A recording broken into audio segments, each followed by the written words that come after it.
tardes, bienvenidos una semana más al Proceso Ciencia, aquí en Televisión Marciana.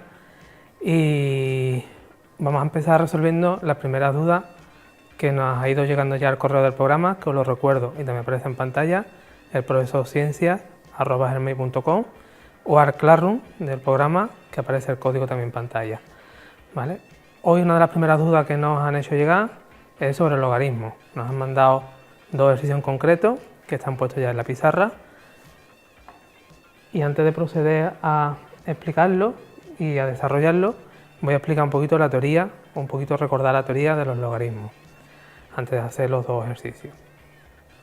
Vale, para hacer los dos ejercicios vamos a recordar primero las propiedades. Vale, ¿cuáles son las propiedades básicas de los logaritmos? Si yo tengo dos logaritmos que están sumándose, es muy importante que esos logaritmos tengan la misma base. Si yo tengo dos logaritmos de la misma base que están sumándose, se puede expresar como un solo logaritmo multiplicando lo que está dentro del logaritmo. Lo mismo si tengo esos dos logaritmos pero restándose. Vuelvo a recordar que lo más importante es que tenga la misma base. Si no tiene la misma base, habría que hacer un cambio de base, que si tenéis o si queréis que lo explique, mandarlo al correo del programa que aparece en pantalla o al código del claro que aparece en pantalla. Vale, si es una resta, si antes era una multiplicación, pues ahora será una división. La otra propiedad que casi todo el mundo sabéis es si tengo un logaritmo de este tipo. Tengo un logaritmo de una base y lo tengo dentro de un exponente. Lo que me dice la propiedad es que este exponente lo puedo pasar aquí adelante multiplicando. Esta propiedad también es a la inversa, es decir, si lo tengo así, puedo convertirlo como una potencia. Vale. Y ya que estamos, vamos a recordar también lo que es la definición del logaritmo o cómo se calcula el logaritmo. Si yo tengo el logaritmo de base a de b elevado a c y esto lo llamamos x, la definición me dice que a elevado a x es b elevado a c. Si estos dos ejercicios se quedan cortos y queréis más dudas o queréis que os explique algo más del logaritmo, os recuerdo, mandaros cualquier duda que tengáis, cualquier paso que no hayáis entendido, mandarlo al email del programa que aparece en pantalla y al Classroom del programa. Una vez que he puesto aquí las propiedades, vamos a proceder a resolver estas ecuaciones logarítmicas. Estas ecuaciones logarítmicas, lo que tenéis que tener claro es que para resolverlas hay que dejar un logaritmo a cada lado de la ecuación. Es decir, que tengo que aplicar las propiedades tantas veces como se puedan aplicar para dejar un logaritmo a cada lado. En este lo primero de todo es fijarnos en las bases, que se me olvidaba, ¿vale? Que antes os he hecho mucho hincapié y ahora se me olvidaba a mí. Importante, si aquí no aparece nada, es que es logaritmo de base 10. Si os fijáis no aparece nada en ninguno, todos tienen la misma base, es decir, puedo aplicar las propiedades que os he puesto antes. La primera propiedad que vamos a aplicar es la de convertir esto en un exponente. Vamos a poner aquí el logaritmo de x al cuadrado, lo que he hecho es convertirlo en una potencia. Este logaritmo en un principio lo vamos a dejarlo igual. Y por último, aplicamos la misma propiedad. Vale. Si os fijáis ahora aquí tengo una diferencia, es decir, una resta. Por lo tanto aquí puedo expresarlo como un solo logaritmo, como si fuera una división.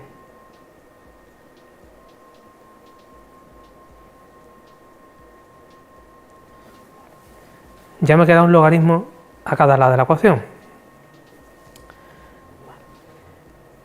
¿Cómo procedemos ahora? Lo normal es que tachemos logaritmo, pero en cierto modo no estamos tachando. Es decir, como la base es 10, estamos como elevando todo esto a 10 para que se me vayan los logaritmos. ¿Vale?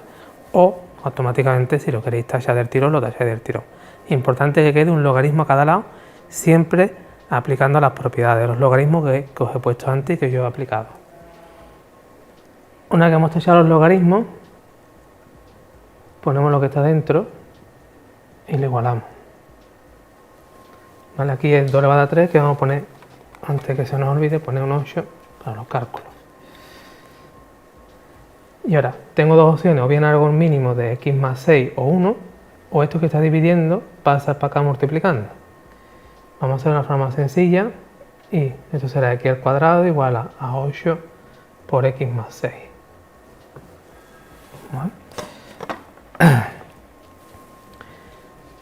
Total, nos va a quedar x al cuadrado igual a 8x más 48. Me lo llevo todo para aquel lado.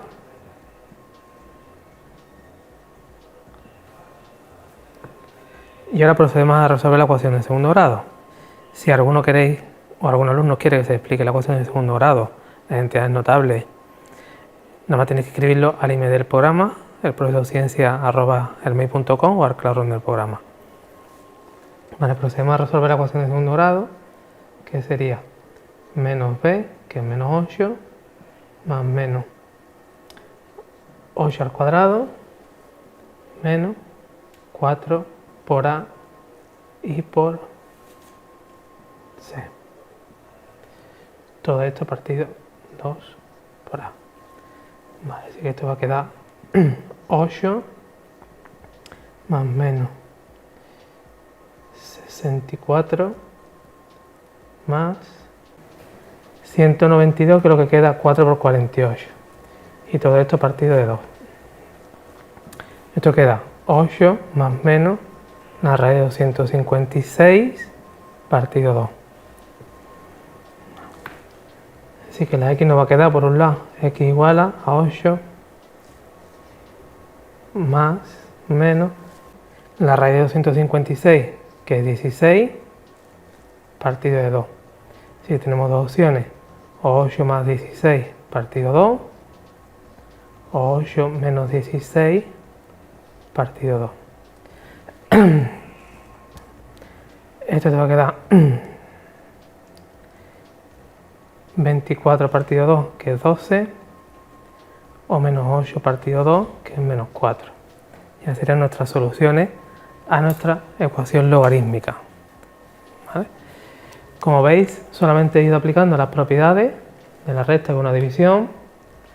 He dejado un solo logaritmo a cada lado y después simplemente me ha quedado una ecuación de segundo grado que hemos ido resolviendo, y estas son las soluciones a nuestra ecuación logarítmica. Ahora vamos a hacer el siguiente. Vamos a poner por aquí los resultados, por si alguien los quiere. 12 y menos 4.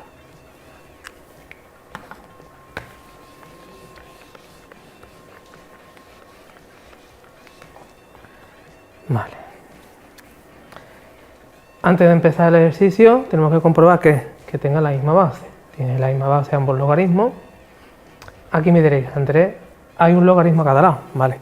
Pero este logaritmo no está solo. Tengo que aplicar primero la propiedad y poner aquí el 4. Es decir que tengo que poner esto como el logaritmo de 2, x al cuadrado más 1 al cuadrado.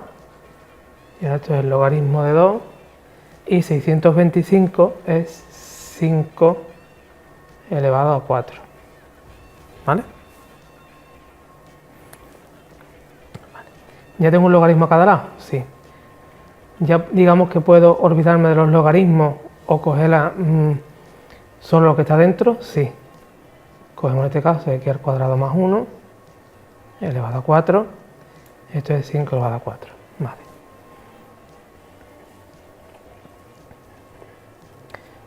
Si os fijáis, son como potencias que están ambas elevadas a 4. Es decir, que las bases tienen que ser iguales.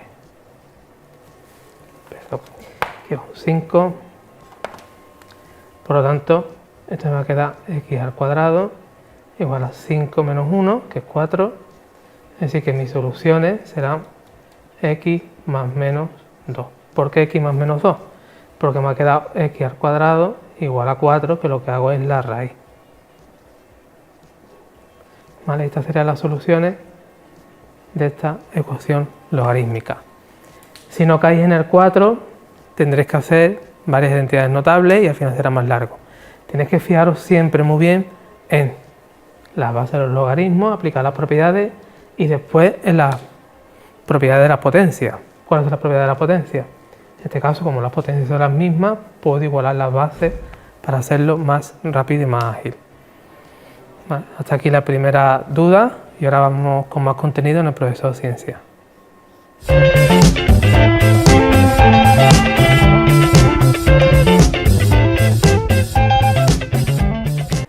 Bueno, seguimos con otro problema. En este caso ya hemos tratado en otra ocasión el tiro parabólico y hoy varios alumnos nos han pedido que hiciéramos el tiro horizontal, que explicara la fórmula, que explicara qué diferencia hay entre el tiro horizontal y el tiro parabólico. Vale, he escogido un problema sencillito, ¿vale? Y voy a decir cuáles son los problemas típicos asociados al tiro horizontal.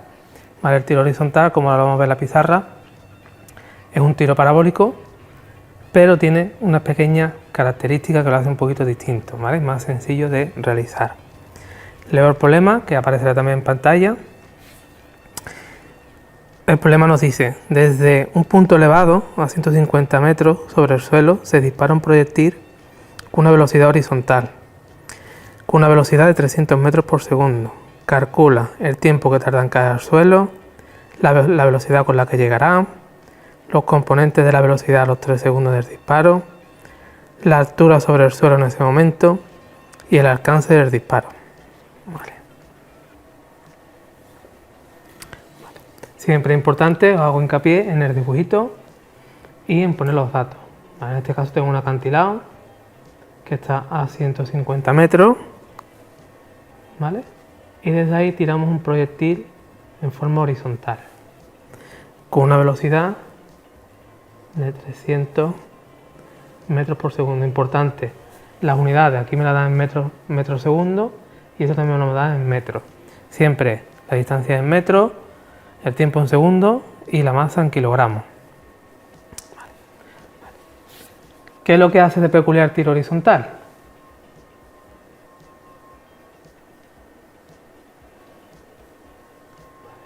Vamos a describir físicamente lo que hace el proyectil, ¿vale? ¿Qué otro tipo de problemas hay? Por ejemplo, cuando se dispara una bala, o el típico que va el avión volando y suelta un paquete o suelta un paracaidista, ¿vale? Pero siempre es la misma rutina, es decir, es algo que va de forma horizontal, deja caer algo y eso cae formando una media parábola más o menos, ¿vale? Al igual que vimos el otro día, esto lo vamos a llamar alcance, ¿vale? Y el tiempo que tarda en caer, el tiempo que llega a caer al alcance se llama tiempo de vuelo, ¿vale? Aquí lo que no tiene es altura máxima. ¿Por qué? Porque ya lo tiramos desde la altura máxima. Es decir, el otro día cuando hicimos el tiro parabólico, yo puse que la altura máxima, la velocidad era 0. Aquí prácticamente la altura máxima es de donde lo lanzamos, ¿vale? ¿Y cuáles son las ecuaciones? Pues las ecuaciones, si os acordáis el otro día del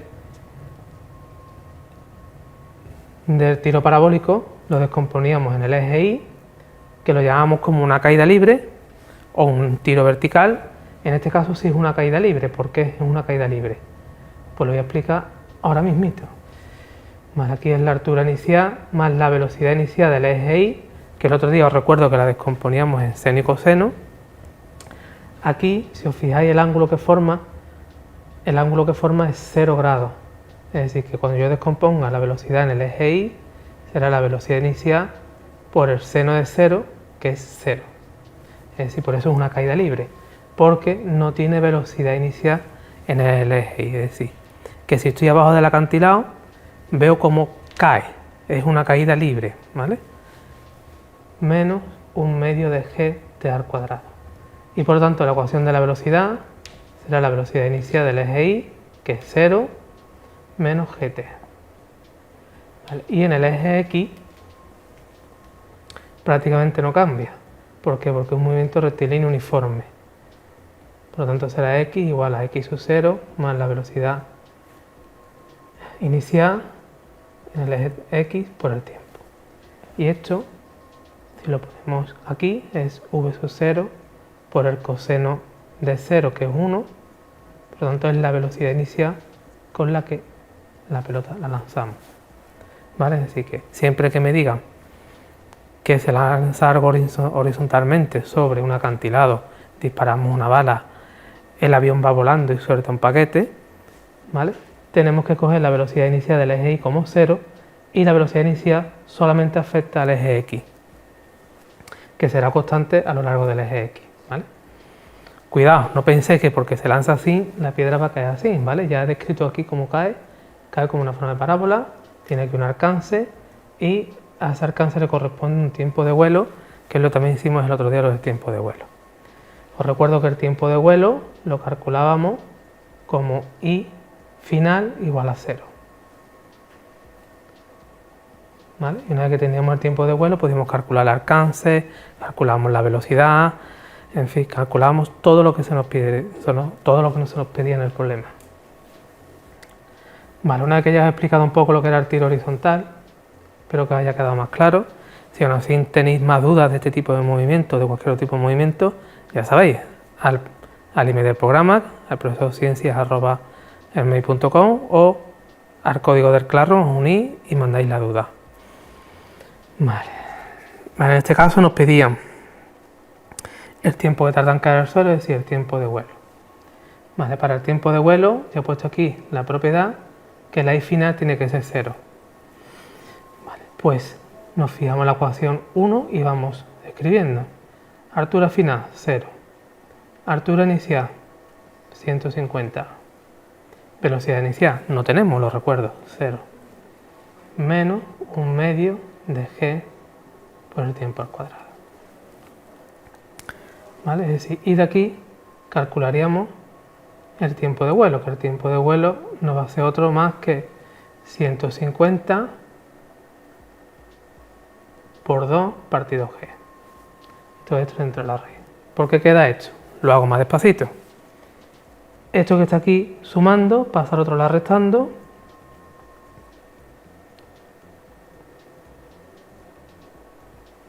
Se van los signos menos, el 2 que está dividiendo pasa aquí multiplicando y la g pasa aquí abajo dividiendo y después hacemos la raíz. Aproximadamente ese tiempo nos queda 5,45 segundos. Aproximadamente es el tiempo de vuelo.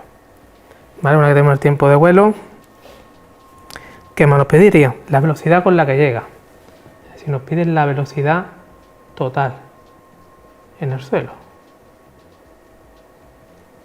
Vale. Cuidadito, ¿vale?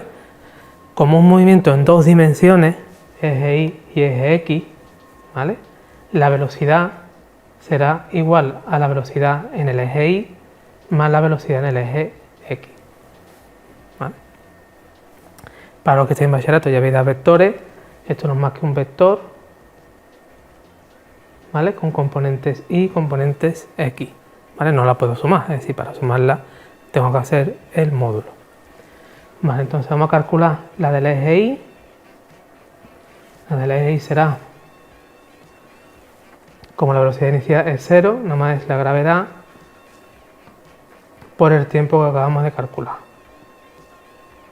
Y esto aproximadamente nos sale menos 54,5 metros por segundo. ¿Ha quedado aquí un signo menos? No os preocupéis. Va hacia abajo, por lo tanto, es normal que este signo menos aparezca porque la velocidad va hacia abajo. Lleva dirección del vector negativa. ¿Vale? Es decir, que esto va a ser 54,5 menos. Voy a poner aquí la J para los que estén en bachillerato que lo entenderán. Para los que no estén en bachillerato no lo entendéis, simplemente es la velocidad del eje Y. Pongo el menos, ¿vale? Más la velocidad del eje X, que son los 300, y pongo Y para los de bachillerato, ¿vale? Y esta sería mi velocidad en el suelo, es decir, es la suma del eje Y que sí cambia con el tiempo, más la del eje X que no cambia con el tiempo. ¿Vale? Así que esto nos va a quedar 54,5 más 300. Todo esto en metros segundo. Y esa sería la velocidad con la que llega al suelo. Si nos preguntaran el módulo, sobre todo para los de bachillerato, el módulo no es más que coger la componente de la velocidad del eje Y, lo eleva al cuadrado, más la velocidad del el eje X también al cuadrado y lo que me saliera sería el módulo de esa velocidad, ¿vale? No la hago porque el problema no la pide y porque el alumno que nos ha pedido esto está en cuarto de la ESO. ¿Vale? Así tendríamos el tiempo con lo que llega al suelo, que lo vamos a anotar por aquí, para que no se nos olvide. 5,45 y la velocidad en el eje Y, bueno, vamos a poner la velocidad total mejor, es 300 menos 54,5, todo esto es metros por segundo. Esto es J e I, ¿vale? Vale. No borro las ecuaciones, yo siempre recomiendo, como habéis visto el dibujito, poner las ecuaciones, no se pierde tanto tiempo y después nos ayuda a resolver bastante mejor el problema.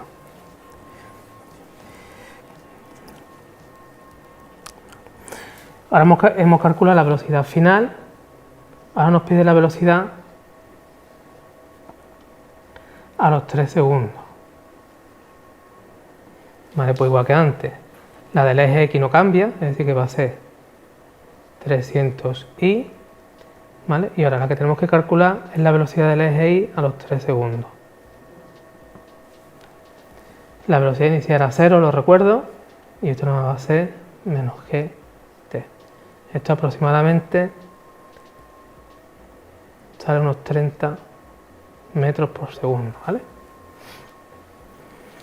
Esto sería, y el signo menos, ¿por qué? Porque va hacia abajo, ¿vale? En esa componente, menos 30 j, todo esto metros por segundo, ¿vale? Si os fijáis igual, antes he cogido el tiempo de vuelo, no se lo he borrado, para calcular la componente j, y aquí igual, para calcular la componente j, que es la del eje Y, utilizo el tiempo porque depende del tiempo, y la otra no cambia, ¿vale? Por eso siempre es constante en el eje X.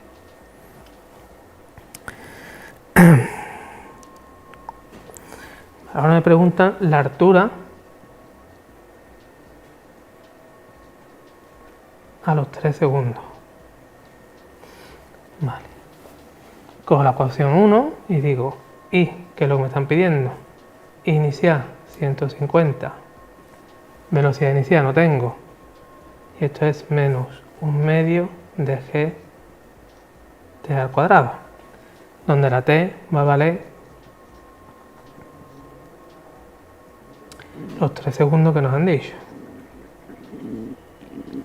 3 al cuadrado, que sería 9. Voy a poner 3 al cuadrado para que no os liéis. ¿Vale? Y esto aproximadamente nos sale unos 105 metros, ¿vale? Sería la altura a los 3 segundos. ¿Vale? Vale, y por último, ¿qué nos pedía el ejercicio? El alcance. Vale, menos mal que apuntamos el tiempo por aquí, que era 5,45 segundos. Vale, el alcance, que os recuerdo es donde se produce el impacto, que es con el tiempo de vuelo. Para eso voy a coger la ecuación 3. ¿Vale? Y digo que la X final, la X inicial, como no me dicen de dónde estaba el acantilado, simplemente la altura, pues será 0 más 300 por 3, es decir, 900, perdón, que he copiado los segundos de antes. Y no solo los 3 segundos, sino que serían los 5,45. Y lo que nos salga esta multiplicación, tendríamos el alcance. Sale unos 1635 metros. Eso sería el alcance de nuestro proyectil, ¿vale? Os recuerdo. Era un tiro horizontal, ¿por qué? Porque el ángulo de tiro era 0. Es decir, que la velocidad inicial del eje Y es 0 y la del eje X se va a mantener constante siempre. Y hemos calculado el tiempo de vuelo con la altura inicial 0, ¿vale? Os recuerdo que la velocidad en el eje Y sí depende del tiempo, que aunque esta sea 0, va dependiendo del tiempo y va cambiando, que siempre hay que calcularla. Y por último, os recuerdo que la velocidad, siempre que os pregunte, es la velocidad en el eje X, que es constante, más la velocidad del eje Y, que es la que va cambiando con el tiempo, ¿vale? Cuidadito, que aquí todo el mundo cae. Vale, y ahora seguimos con más contenido en el proceso de ciencia.